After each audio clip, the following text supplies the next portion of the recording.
नमस्कार दोस्तों, एक बार फिर आपका विनाश क्लासेस गोंडा में स्वागत है। आज हम लोग कक्षा 10वीं की एनसीईआरटी द्विघात समीकरण की प्रश्नावली 4.1 का क्वेश्चन नंबर 2 का पहला पार्ट पढ़ेंगे, यानी पहला पार्ट करेंगे। और क्वेश्चन नंबर 2 है कि निम्न स्थितियों को द्विघात समीकरण के रूप में व्यक्त कीजिए। अब ये स्थिति जो है, यहाँ पर जो स्थितियां दी हुई हैं उसको हमें द्विघात समीकरण के रूप में व्यक्त करना है, यानी एक कथन दिया हुआ है, उसके माध्यम से हमको द्विघात समीकरण बनाना है। अब दूसरे का पहला क्वेश्चन नंबर देखा जाए, दूसरे का पार्ट 1 कि एक आयताकार, यानी पार्ट दूसरे क्वेश्चन का पहला पार्ट जो है उसको द्विघात समीकरण के रूप में व्यक्त करना है।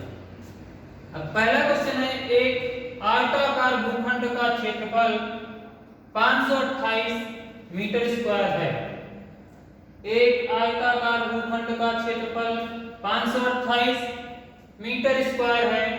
क्षेत्रफल की लंबाई मीटर में, यानी जो क्षेत्रफल की लंबाई है वो मीटर में है। क्षेत्रफल की लंबाई चौड़ाई के दुगने से 1 अधिक है। हमें भूखंड की लंबाई व चौड़ाई ज्ञात करनी है। अब देखो, इसको हमें द्विघात समीकरण के रूप में व्यक्त करना है। अब कैसे हम करेंगे वो देखते हैं। तो जो भी अज्ञात राशि होती है उसी को हम लोग एक अल्फाबेट के माध्यम से उसको मान लेते हैं, यानी जो भी हमसे ज्ञात करने के लिए कहेगा उसी को हम लोग किसी अक्षर या अल्फाबेट का उपयोग करके मान लेंगे। तो यहाँ पर हमसे कह रहा भूखंड की लंबाई और चौड़ाई ज्ञात कीजिए, यानी लंबाई और चौड़ाई में से किसी एक को x या y के बराबर मान लेंगे। तो बहुत आसान तरीके से आप इसको समझिए। सबसे पहले एक चित्र बना लीजिए, थोड़ा आसान रहेगा करने में और अच्छे से आपको समझ में भी आएगा। अगर आयताकार भूखंड की बात करें तो आयत, सबसे पहले समझना है कि आयत क्या होता है। तो आयत एक ऐसा चतुर्भुज होता है जिसका आयत एक ऐसा चतुर्भुज होता है जिसमें आमने सामने की भुजाएं बराबर होती हैं और प्रत्येक कोण, यानी जो उसके कोण होते हैं वो सब के सब 90 डिग्री होते हैं। यानी यहाँ पर एक छोटा चित्र बना दे रहे हैं। आयत एक ऐसा चतुर्भुज होता है जिसमें आमने सामने की भुजाएं बराबर, यानी ये बराबर हुआ, ये बराबर हुआ। और जो इसमें चार कोण, चतुर्भुज में 4 कोण बनते हैं, अब चारों कोण अगर 90 डिग्री हैं तो हम कहेंगे कि ये आयत है। अब यहाँ पर करें क्वेश्चन में एक आयताकार भूखंड का क्षेत्रफल। तो यहाँ पर हम चित्र के माध्यम से एक आयताकार भूखंड बना दिए हैं। अब आयताकार भूखंड दिया हुआ है, इसका क्षेत्रफल 528 मीटर स्क्वायर है। क्षेत्रफल की लंबाई चौड़ाई के दुगने से 1 अधिक है। तो लंबाई और चौड़ाई ज्ञात करनी है। तो यहां पर हम लोग मान लेंगे, हम इसका लिखते हैं, माना आयताकार भूखंड की चौड़ाई बराबर x मीटर। अब चौड़ाई को हम मान लें कि x है, यानी अब आपका ये x हो गया तो सामने वाली लाइन भी x हो जाएगी, क्योंकि आयत में आमने सामने भुजा बराबर होती है।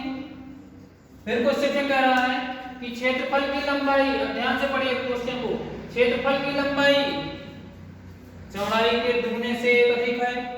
यानी हम चौड़ाई को x मान लिए तो लंबाई क्या हो जाएगा, लंबाई के दुगने, चौड़ाई की लंबाई जो है चौड़ाई के दुगने से 1 अधिक है। तो जो लंबाई होगी वो चौड़ाई का दुगना, यानी चौड़ाई x है तो इसका दुगना हो जाएगा 2x, और इससे भी 1 अधिक है, 1 अधिक कर रहा तो आप 1 इसमें जोड़ दो। अब 1 इसमें जोड़ देंगे तो 2x प्लस 1 मीटर, ये हो जाएगी लंबाई। अब नीचे एक लाइन लिख देंगे, आयताकार भूखंड की लंबाई।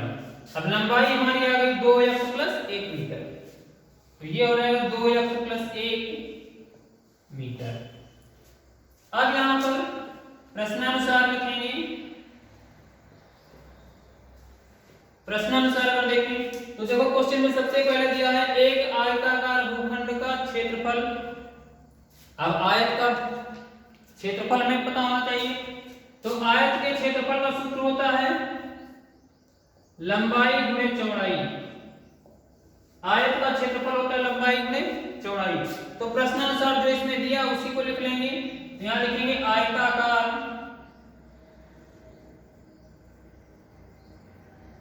भूखंड का क्षेत्रफल, और ये दिया हुआ है 528 मीटर स्क्वायर है। अब यहां से देखिए आयताकार भूखंड का क्षेत्रफल, अब ये हो जाएगा लंबाई गुणे चौड़ाई की, और ये बराबर है 528 मीटर स्क्वायर है। अब लंबाई चौड़ाई जो हम लोग माने हैं उसी को यहां पर ला करके रख देंगे। तो लंबाई का मान 2x + 1, चौड़ाई का मान x, इधर ये है 528। अगर अगले स्टेप में देखें तो x से इधर मल्टीप्लाई कर देंगे, ये हो जाएगा 2, x को x से मल्टीप्लाई करेंगे x स्क्वायर। अब x को 1 से गुणा करेंगे x, 528 बराबर के ऊपर RHS में 75 कर लेंगे तो इधर प्लस में इधर आएगा माइनस में, 528 बराबर 0। ये हो गया हमारा द्विघात समीकरण। इसी तरह से द्विघात समीकरण के रूप में हमको व्यक्त करना था। तो ये हमारा क्वेश्चन यहाँ पर कंप्लीट हुआ। अगर किसी को किसी भी प्रकार की कोई समस्या है या क्वेश्चन समझ में नहीं आया है तो आप हमको कमेंट के माध्यम से जरूर बताएं। धन्यवाद।